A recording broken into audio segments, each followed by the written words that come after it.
We do have thunderstorm warnings still in effect for portions of the viewing area. And now over towards the Wolf Point area where they've issued tornado warnings. That should stay over rural areas. It's like any drug that affects your body. Right. Affects your it would chemistry. be like chocolate for me, giving up chocolate. That's what I would compare. Yeah, we picked up another good probably inch or two of snow here in the Great Falls area. Last Saturday, I think I sat here and I said no. This Saturday, I'm going to sit here and say yes. It's going to be a very nice week. And I have a bad hamstring. That's your excuse? My excuse is I just can't dance. Hope you're able to get out and enjoy it. There's that big ridge of high pressure beginning to... I've been monitoring the radar on my cell phone here just the last few minutes. We did have a thunderstorm pop up. It's staying over the mountains to our south. Definitely needed the coats and need the coats for the next several Well, I days. was out there while they were hitting the mountain and it was so cold. Yeah, it's going to get even worse before this is all over, and I'll have the complete details on that. Through the evening hours, we're going to see temperatures, and overnight hours, we're going to see temperatures continuing to fall. It's one above right now under mostly cloudy skies. It's going to be -10 by 10 o'clock tonight, and looking at 15 below is what that should say by 6 o'clock in the morning, with wind chills 15 to 30 to below depending on where you are. It's going to be cold. Bitterly cold air has invaded central Montana. We're looking at sub-zero highs. It's going to be hard pressed to get above zero tomorrow across Great Falls, and we're expecting more snow on Monday. Look at the rest of the temperatures across the area. 1 below in Sweetgrass, 11 above at Fort Benton, 2 in Lewistown, and wind chills are very cold. 12 below in Great Falls, 14 and below in Lewistown. 22 degrees below zero. That's what the air feels like when the wind's blowing in Cut Bank. You want to make sure you cover up in these extremely cold days. Cold air is in place, continuing to stream in Pacific moisture, and that'll continue to give us the chances for snow showers. Big trough of low pressure off the west coast. This upper level low will push off towards the east. As it does, even colder air will begin to slide down out of the Arctic on Monday. We're looking at highs still well below zero for Monday afternoon and possibly even into Tuesday before things finally start to warm up across central Montana. 9 below overnight in Belt, 10 below in Stanford. Snow tapering off towards dawn. Could see 1 to 3 additional inches, 5 below down in the Helena Valley. Tomorrow, you'll only get to 1 below for your high, 1 below in Belt. Great Falls, I'm not expecting us to even get above zero or anywhere near zero tomorrow. 2 below zero is my afternoon high in Great Falls. Overnight lows, 12 below in Cut Bank, Browning, Conrad. Snow ending, cold tomorrow.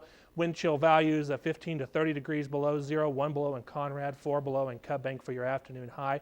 Along the high line, temperatures there warmer, if you want to call it that, off to the east, 0 in Plentywood, 8 to 12 below from Havre to Chinook, 1 to 4 additional inches of snow along the high line by morning, snow likely across the east. Light snow flurries to the west, 0 in Chinook, 3 below in Havre, 8 above in Plentywood for your afternoon high. Winds will be variable about 5 to 10 miles per hour. Monday into Tuesday, cold snow returns as more Pacific moisture streams in.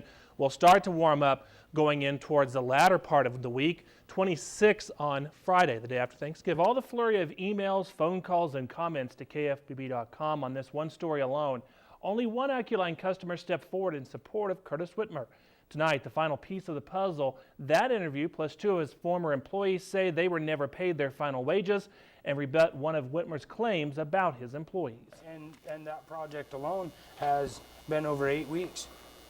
I mean, I've done the whole project, haven't received a dime on it. That's true according to homeowner Jesse Taylor, who hired Whitmer's company to replace roofing material on his home, a job that took 4 days to complete. They were rushing to get it done because the snow was starting to come in. It was fast, and I didn't have any problems, actually. Taylor's the only one to come forward with his support, but like the Millers and Wallaces, Charles Cortez says Whitmer's work was deficient on what should have been a simple concrete slab for a new garage. We're going to have him do some concrete work, and this is what we've got so far. We gave him $2,500 specifically for concrete that should have been about $1,700, and then he left and didn't give us our concrete money back. Another job left incomplete. During our interview, Whitmer claimed that he has trouble finding hardworking employees. In this day and age, it's hard to find anybody that's got a good work ethic, that wants to work a good 10-hour day. 3 of the workers cracked beers on top of my roof to do my project before the day started and then want to work. But at least 2 employees who worked for Whitmer on Sharon Wallace's home say they never saw it. Not once. Never have. We were always there busting our butts, you know. whatever he wanted us to do. He would never be there at the job. He'd tell us what to do, and sometimes we didn't see him for few days, you know. Said that I was drinking on the job. I got arrested, and my probation officer, Judy Ryman, had done a investigation and found him to be a fraudulent employer, and charges were dropped against me. When I started out working with him, I was making $8 an hour. Then at the end of it, I was making 15. Both Smith and Golden say they were paid for their work up to a point. Then he'd start, you know, like, here's $100 here to tie you over, you know. But no, come on, give us our paychecks. And the last check he received bounced. And he said he'd make it right, you know. I'm a man of my word. I'll make it right, you know. I never heard from him since. Golden received a bad check as well, and both are in the process of turning it over for prosecution. And it turns out Whitmer never even paid taxes on his employees either. He had me at the beginning fill out a W-4 form, and 30% of my checks were taken out, and I assumed were going to be paid for taxes, but I was never given a W-2. Finally, when asked if he was licensed and insured, Whitmer said he was, but could not provide any documentation. Do you have that documentation with you right now? No, not with me right now. Would you be able to provide me with that so I can verify that independently? Yeah, I can. Myself? But I don't think that has anything to do with the thing we're dealing with right now. During the course of the story, I found out that contractors need to only pay 1 month worth of premiums on their insurance policy in order to receive a certificate for the entire year, which they can then present to you. The Great Falls Home Builders Association and the Department of Consumer Protection advises consumers to double-check those certificates with the policy issuer before hiring a contractor. And if you have a story you think we should dig deeper into, send us an email at investigate@kfbb.com. Reporting in the studio, Tim Lankford, News Channel 5.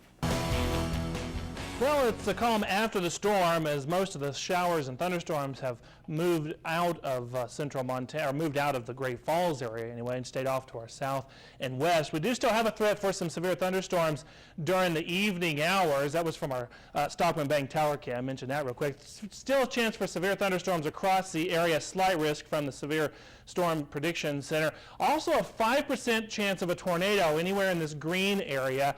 That was issued by the Storm Prediction Center as well. Tomorrow, Friday, it moves on off to the east. But where we had that green area, we actually did have a tornado warning earlier down in Sweetgrass near Big Timber. That has since expired, but there was some pretty good rotation with that storm. Still have a thunderstorm warning for Blaine County. That expires here in just a couple of minutes. This one for Garfield and Phillips County expires here in just a few minutes as well. But it could be moving up towards the Glasgow area later on this evening. 69 for the first pitch forecast by 7 o'clock tonight, playing the Ospreys out there at Centene Park. Get out and take a look at the beautiful Centene Park, the new additions and the new renovations. By 10 o'clock tonight, 64 degrees, 49 when you wake up in the morning, mainly cloudy skies on north-northeasterly winds at about 5 to 10. 77, as you saw earlier, was the high in Great Falls, but look across the northeast. 86 in Glasgow, 87 over in Wolf Point. Conditions very ripe. That and plenty of moisture and plenty of uplift from this jet stream. Just the right conditions to produce those strong to severe thunderstorms. Upper level low pressure finally beginning to move ashore over Washington. It won't stick around very long. It'll kind of zip right on up into Canada by Saturday afternoon, and we'll start to see skies beginning to clear, and Sunday actually looks dry.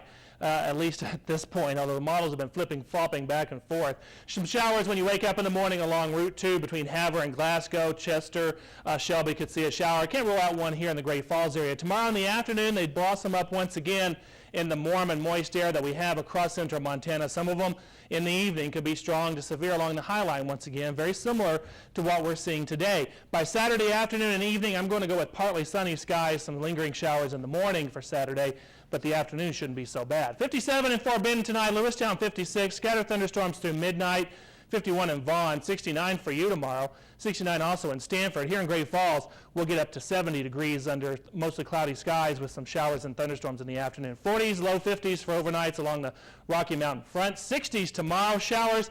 Very slim chance of a rumble of thunder in the afternoon. It's not really quite going to be warm enough. 58 in Chinook overnight, thunderstorms, some of them severe, especially towards the east. Same thing for tomorrow as temperatures warm well into the upper 80s and even some 90s over near Wolf Point. 77 for the 4th of July, partly sunny skies. The rain looks like it's going to hold off until Monday for both Great Falls and Helena. How you doing tonight? Tim Lankford live at Centene Field. I tell you what, it's an absolutely great day out here. We do have some thunderstorms building to our south in Great Falls. Most of those are staying over the mountains, but one or two could make it into the city by game time, maybe during game time. I don't expect anything severe out of the system, though. Let's go ahead and take a look at our temperatures right now across the area.